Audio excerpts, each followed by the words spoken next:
Entonces, como podrán apreciar, el intervalo número 4 son las personas que van entre 17 y 22 años. Pero las que tienen 17 años no se cuentan, ¿sí? Esas se cuentan en el intervalo número 3, ¿sí? Hasta 17 años. Las que no se cuentan aquí son las que tienen 12 años.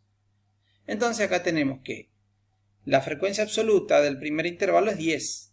Hay 10 personas de entre 2 y 7 años. Hay 13 personas que tienen entre 7 y 12 años. Uno menciona entre 7 y 12 años, pero por la forma en que está definido este intervalo, sobre todo a la hora de contar, no tanto a la hora de interpretar.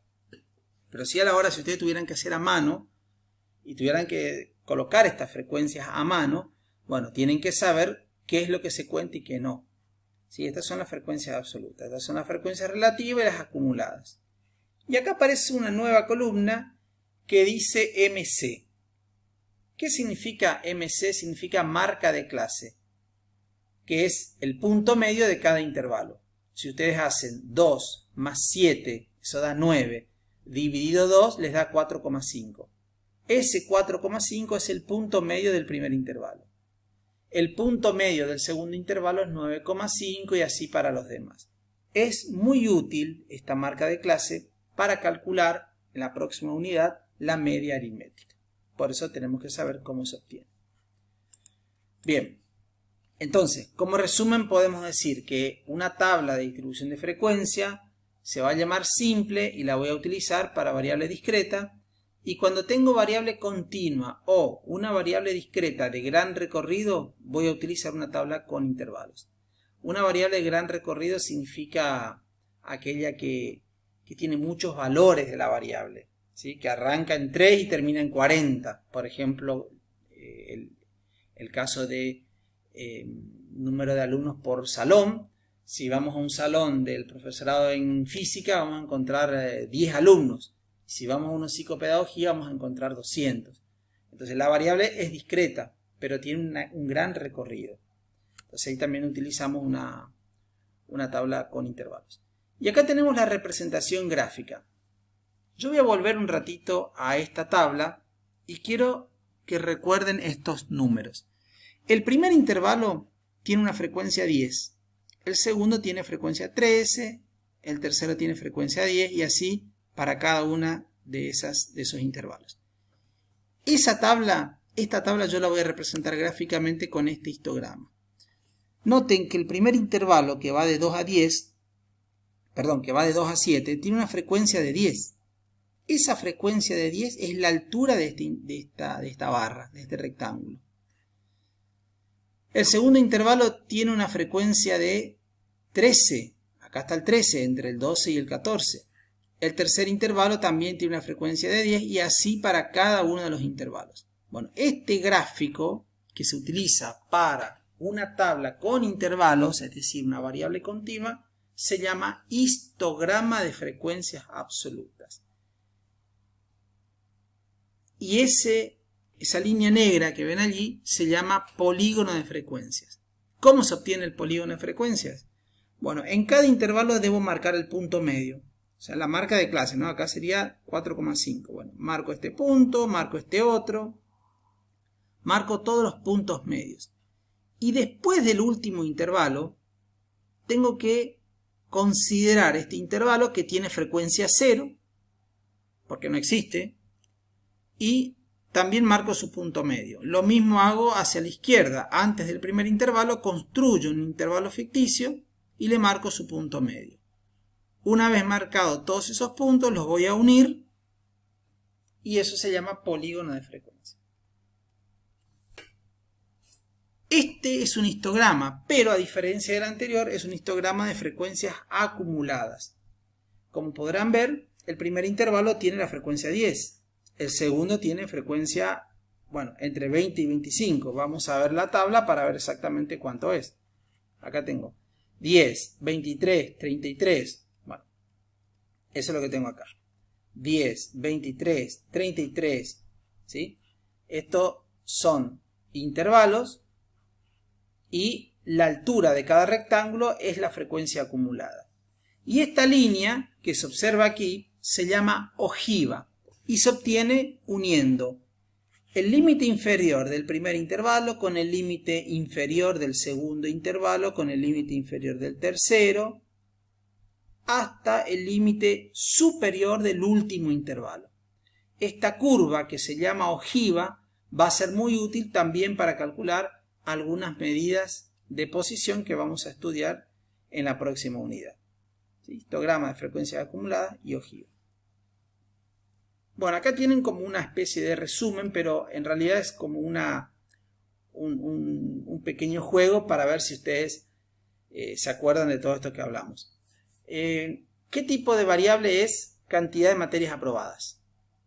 Bueno, es una variable cuantitativa. Si quieren pueden pausar el video a ver si se acuerdan y después ver la respuesta. Cantidad de materias aprobadas es una variable cuantitativa discreta. Estado civil es cualitativa. Tipo de vivienda es cualitativa. Orden de mérito en un concurso es cualitativa. Religión es cualitativa. Intensidad de la corriente eléctrica es cuantitativa continua y coeficiente intelectual es cuantitativa continua. Bien, espero que hayan acertado todas. Bueno, acá tenemos una manera de cómo interpretamos ese polígono de frecuencia cuando se lo muestra solo.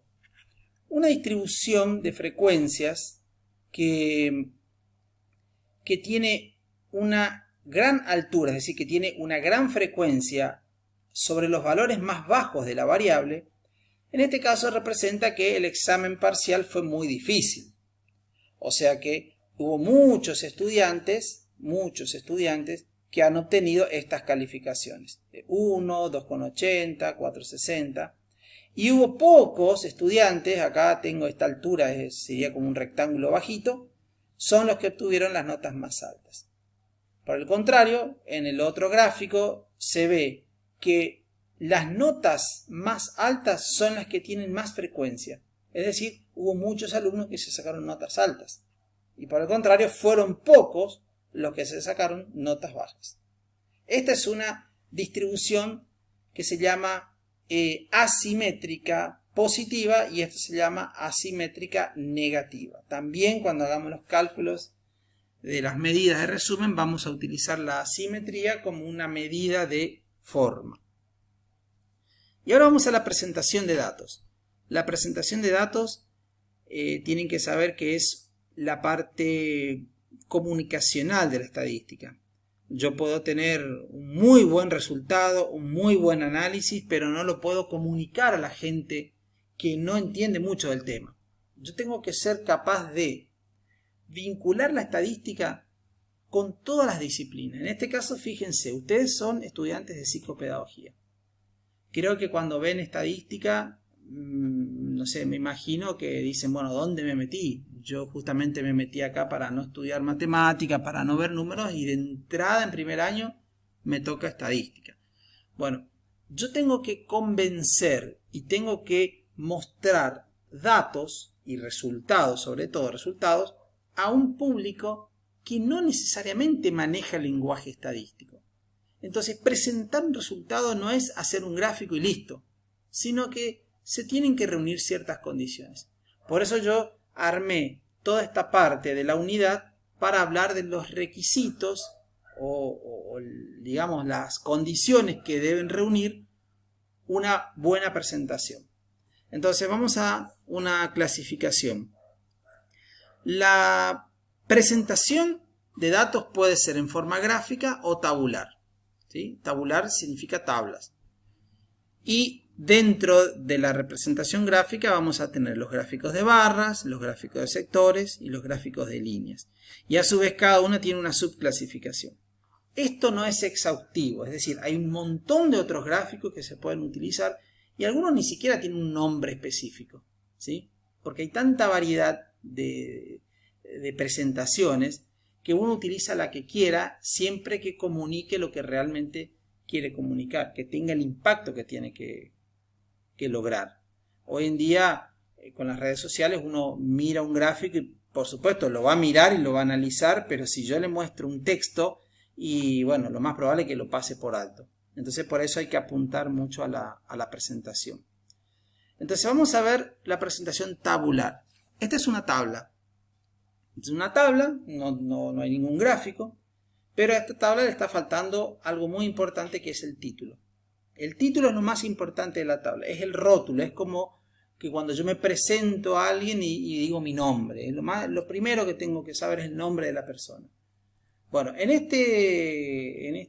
esta tabla, en este cuadro, yo veo datos que corresponden a la población de 4 provincias, es decir, la región NEA argentina, que están clasificadas según dónde vive, si en zona rural o zona urbana, y también en qué provincia vive. Bueno, esto, por supuesto, son datos que tienen una determinada fuente, que fue recolectado en una determinada época del año, en un periodo de tiempo. Todo eso tengo que informar. Entonces acá tengo las partes de un cuadro: el título, la columna matriz, los encabezados secundarios, si es que los hay. Acá el encabezado principal sería la población, y el encabezado secundario es la zona donde reside esa población. Bien, y al pie de la tabla se suele poner las notas de origen, es decir, fuente, de dónde saqué esos datos, fuente INDEC, fuente Ministerio de Educación. ¿Sí? Si yo no pongo eso, estoy asumiendo que, o sea, el lector asume que fueron resultados de elaboración propia, y generalmente en la mayoría de los casos, casi yo diría el 100% de los casos, no son de elaboración propia, sino que los bajé de internet. Así que tengo que poner las fuentes sí o sí. Y aparte también es para no solo para no atribuirme autoría, sino también para evitar que digan que yo estoy diciendo cualquier cosa. Entonces yo digo, bueno, Formosa tiene más pobres que Entre Ríos. Y entonces me dice, pero este está loco, ¿de qué está hablando? Si hay una pobreza enorme en Formosa. Bueno, pero si yo pongo abajo fuente INDEC y pongo incluso, hoy en día se ponen el enlace, cosa de que el lector haga clic ahí, no tenga que andar buscando, haga clic, vaya a la página del INDEC y vea los números que el INDEC recoge, que no es cosa mía, no lo digo yo, lo dice el Instituto Nacional de Estadística y Censo. En todo caso, que al instituto le critiquen, pero yo simplemente estoy usando datos del instituto. Bien, y acá viene la presentación gráfica. Esto que voy a presentar ahora se llama gráfico de barras simple. Como pueden ver, cada rectángulo verde tiene una altura que representa la cantidad de habitantes de cada provincia. ¿Sí? Tiene el título, y rápidamente yo puedo decir que la provincia con más habitantes es Misiones, después le sigue Chaco, tercero está Corrientes, y bueno, Formosa es la que tiene menos habitantes. Rápidamente yo mirando a la altura, es más, aunque estos números no estén acá, yo igual puedo saber qué provincia tiene más habitantes. ¿Sí? Puedo incluso prescindir de estos números. Ahora, si yo pregunto, ver cuántos habitantes tiene Formosa, y ahí estoy complicado porque no puedo ver exactamente cuánto. O sea, lo que me da el gráfico es una interpretación rápida. Lo que no me da es la precisión de esa interpretación. Bien. Acá tengo el gráfico de barras agrupadas. Después ustedes pueden ver exactamente la utilidad. Aquí, como yo tengo población urbana y rural, me interesa comparar la población rural entre provincias y también la población urbana. Por ejemplo, yo puedo ver acá que este verde más clarito es la población urbana de Chaco, que es la mayor de todas. Hace un ratito dijimos que la provincia con más habitantes era Misiones. Ahora, si yo las separo por lugar de residencia, voy a ver que la que tiene mayor población urbana es Chaco. Le sigue Corrientes, Misiones está por ahí, está muy parejo, y Formosa sigue siendo la que tiene menos habitantes en zona urbana. En cambio, en zona rural, la que más habitantes tiene es Misiones. Ahí sí, ahí veo por qué se explica que Misiones tenga muchos habitantes. Está en la zona rural. Corrientes y Chaco muy parecido, y bueno, Formosa en tercer lugar. Esto se llama gráfico de barras agrupadas y sirve justamente para comparar dentro de cada categoría.